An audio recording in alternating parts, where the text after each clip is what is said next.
Christ be our light, shining in our hearts, shine through the darkness. Christ be our light, shine in your church, gathered today. Welcome to Ben Shatliff on Sunday, on this Sunday, January 11th, 2025. I apologise, January 12th, 2025. Today on the programme, we'll have the latest news from Ukraine, as well as the other news stories breaking across the United Kingdom and the world today. But I want to say as well, straight away, our thoughts are with the people of Los Angeles, whose houses and businesses have been destructed due to the very, very severe fires which have been taking place there for the best part of a week.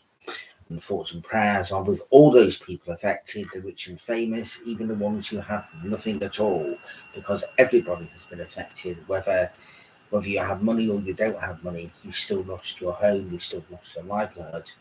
In some cases, lives have been lost as well. So in a genuine way, thinking about all those people, and thank you to all the people out there who genuinely been doing what they can to help those people of Los Angeles and the surrounding areas. I visited that city back in 2001, and it was an absolutely beautiful city. America is a lovely country.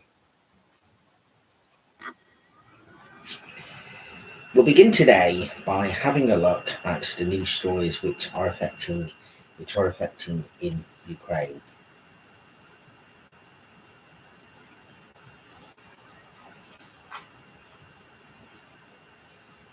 Because we don't get to hear what is happening in Ukraine as much now on the news at all. Now, there's irrefutable evidence of North Korea's involvement. Ukraine says it captured two North Korean prisoners of war in Kursk Oblast. The two wounded soldiers received necessary medical care and are in custody in Kyiv, according to President Zelensky. Ukrainian drone hits a large oil refinery in Russia's Tatarstan. The head of Ukraine's Center for Countering Disinformation confirms a drone strike reportedly hit the Taniko oil refinery in Tatarstan. Russian Telegram channel Astra reported on January 11th. Ukraine are mulling buying Italian air defences with frozen Russian assets proceeds. Kyiv and Rome are discussing the possibility of purchasing Italian-made air defences systems and ammunition using profits from immobilised Russian assets, the Ukrainian Defence Ministry said on January 11th. Ukraine's Legion in Poland has received 1,300 applications. First women joins the unit, the ministry announced on January the 10th. So the second group of volunteers had already signed contracts in Lublin to join the unit. For the first time, the recruits included women who applied for medical and communication roles. Russia claimed it downed 85 Ukrainian drones. 2 apartment buildings reportedly damaged in one of the regions that Moscow claimed it successfully countered a Ukrainian drone attack. The local authorities said that a drone crashed into 2 5-floor apartment buildings in the town of Kotovsk in western Russia. Putin to push for barring Ukraine's NATO accession in expected talks with Trump, the Financial Times reports. Russian President Vladimir Putin's main goal in any peace negotiations include prohibiting Ukraine from ever entering NATO and reducing Allied military presence in the eastern flank, the Financial Times reported on January 10th, citing a former Kremlin official and a source who discussed the matter with Putin. Police dismantle almost 50 illegal border crossing schemes in massive crackdown. 60 suspects were charged in schemes that included crossing the borders outside of checkpoints, forging health documents and entering falsified entries into an electronic system, the police said. A 41-year-old Latvian volunteer soldier killed in Luhansk blast on Christmas. Edgars Platonovas was fighting in the area near to the village of Novyhushka in the largely Russian-occupied Luhansk Oblast as part of the Ukrainian's military International Legion, composed of mostly foreign volunteers, according to Latvian armed forces. Russian attacks against Ukraine killed 2, injuring 12 over the past day. Russia launched 74 Shahed-type attack drones and dummy drones against Ukraine overnight, the Air Force reported. 47 drones were shot down over 11 oblasts, while 27 dummy drones were lost in the airspace, according to the state. Apologies about the way in which I was reading that just then. It was in a different format to how I normally read when I'm going off the ITV News app. I was having to go through an email and then just kind of scrolling across as opposed to everything being directly in front of me. Thoughts and prayers are always constant with Ukraine. Let's hope that this war comes to an end, but on the terms that Ukraine wants, not on the terms that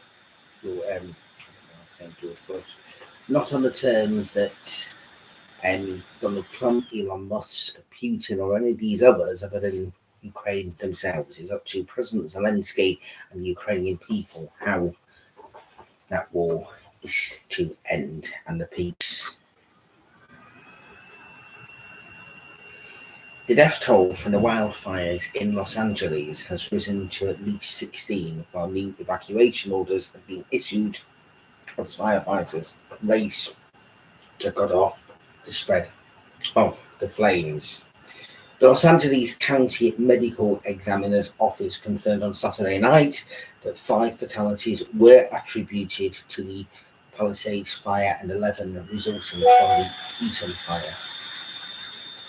It was previously confirmed that there was 11 fatalities, but officials expected that number to rise after kind of a dog searched neighborhoods leveled by the fires. Tens of thousands of people remain under evacuation orders, and new evacuations were ordered Friday evening after a flare-up of the eastern side of the Palisades fire. Authorities have also established a centre where people can report the missing.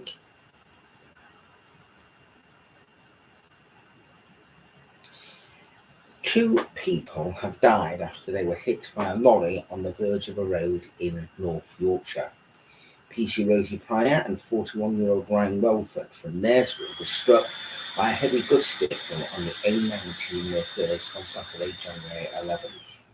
The collision happened at around 8:55 a.m. at Bagby, after the York bypass response officer had pulled over to help motorists involved in an earlier collision between a black Ford Focus and a silver Audi.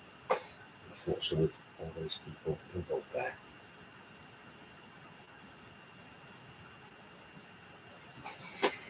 The Conservative leader and leader of the opposition, Kemi Badenoch, has called on the Prime Minister, Keir Starmer, to sack Treasury Minister Shatliff Siddique over allegations about properties linked to her family and Ant's political movement in Bangladesh. In a post on social media, the Conservative leader said it's time for Keir Starmer to sack Shatliff Siddique. He appointed his personal friend as anti-corruption minister, and she accused herself of corruption. Now the government of Bangladesh is raising serious concerns about her links to the regime of Sheikh Hasina. It comes amid calls from the new leader of Bangladesh for Ms. Siddique to apologise for using the properties linked to the previous Bangladeshi government. Speaking to the Sunday Times, new Bangladeshi leader Mohammed Yunus said London properties used by Ms. Siddique should be investigated and handed back to his government if they were acquired through plain robbery. He also called on her to apologise and resign.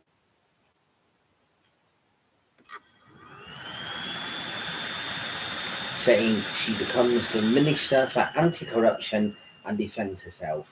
Maybe you didn't realise it, but now you realise it.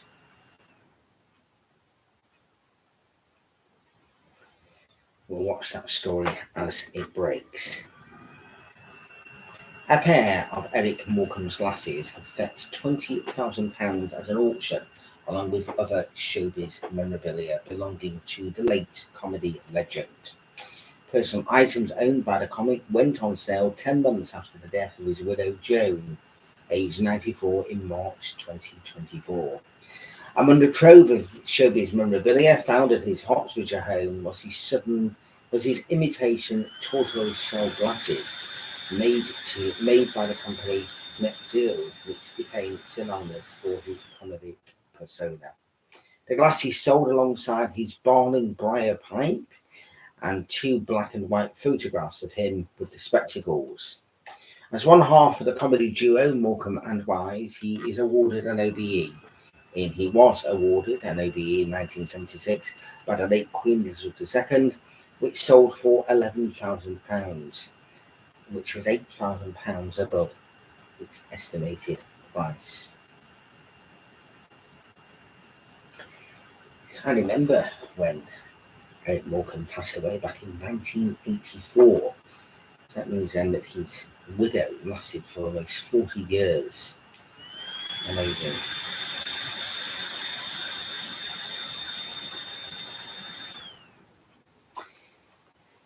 Now, and Shatliff on Sunday is primarily not just news, but obviously politics. It's a big thing last year with both general election here in the United Kingdom and the United States election, and we are just 1 week and 1 day away from Donald Trump returning as President of the United States of America. And I want to turn my attention to UK politics. We've just read there about Tulip Siddiq, who is a neighbouring MP to the Prime Minister, Sir Keir Starmer. What on earth is happening in terms of UK politics as it stands at the moment? We have a government who's been in power now for 6 months and 1 week, and if there was a general election tomorrow, they would be voted out. The question is, where would the votes go? Has Reform UK swamped, or are they possibly going to do it? Or will Kemi Badenoch return the Conservatives to a general election victory just 6 months after they were voted out? How can I express this without trying to give an opinion? This is probably the challenge for this Sunday lunchtime on this programme. Because there are issues which are going on, not just what we've already heard about, but also we have a situation now where the Chancellor of the Exchequer, Rachel Reeves, is in China trying to look at a trade deal where most other countries around the world have decided not to have any links at all with China. And we know about China's links with Russia, North Korea, and some of the other countries where there could potentially be problems which could affect other countries of the world. We know what China has done to Hong Kong. So why is the Chancellor of the Exchequer trying to do a deal with China? Okay, their economy may have been at different stages on the up, but sometimes it's also been on the down. We know that trade deals are very, very, very important. We don't know what's going to happen with trade deals here between us and America. Is this government, who are supposed to be in the centre ground or centre left, going so back to the left to do deals with a communist country? I don't know. I'm just asking. I'm just asking. It just makes you wonder exactly what the whole point of the situation is. I'd be very interested to hear people's thoughts. And then if they're doing that with China, What are they doing with Russia? Are they going to continue to do everything they should be doing as far as Ukraine is concerned? I'm not saying they're not going to be doing so. I'm just asking. So it's going to be interesting. It'll be interesting to see what questions are then asked this week at PNQs by the Conservative leader Kemi Badenoch to see whether or not she can get some answers in relation to why the Chancellor of the Exchequer is visiting and trying to look at doing something with China, but also not mentioning places like Taiwan, not mentioning Hong Kong, and not mentioning a whole various other things as well in that company. So it's going to be very, very interesting. Now, coming up over the coming weeks here on Ben Shatliff on Sunday, we will be monitoring what happens in America, and I will have a special programme on Monday, January 20th in the evening with the inauguration, looking at what's actually being said, if anything, other than swearing the oath, that kind of stuff. And we'll be gearing up to that. We'll, of course, have Ben Shatliff on Sunday next week as well. But if anybody has any questions that they want to ask, and let's try and get some questions answered from some of these politicians, because there's a lot of stuff which is going to be going on over the coming year.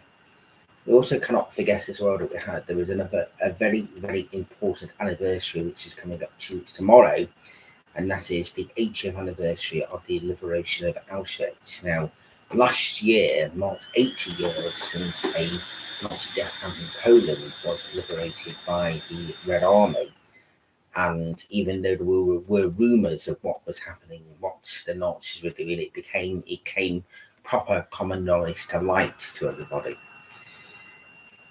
There's always the big question there, why was nothing done before? This is why in this current time now, when you see what's happening in this world, then I wasn't around 80 years ago, but I'm around now and will do whatever I can to help you with Ukraine and other countries that might be having these awful what's going on. Right, that is it for tonight. That is it for today. We have had some pleasant stories when we're talking about Edith Morgan. I will see everybody next Sunday. Please subscribe, please like, please keep watching. There's more to come. And thoughts, as always, with Ukraine, thoughts of the people of the Middle East, thoughts of the people in Los Angeles, thoughts of the people of Syria, thoughts of the people of this world. Let's pray for peace and let's pray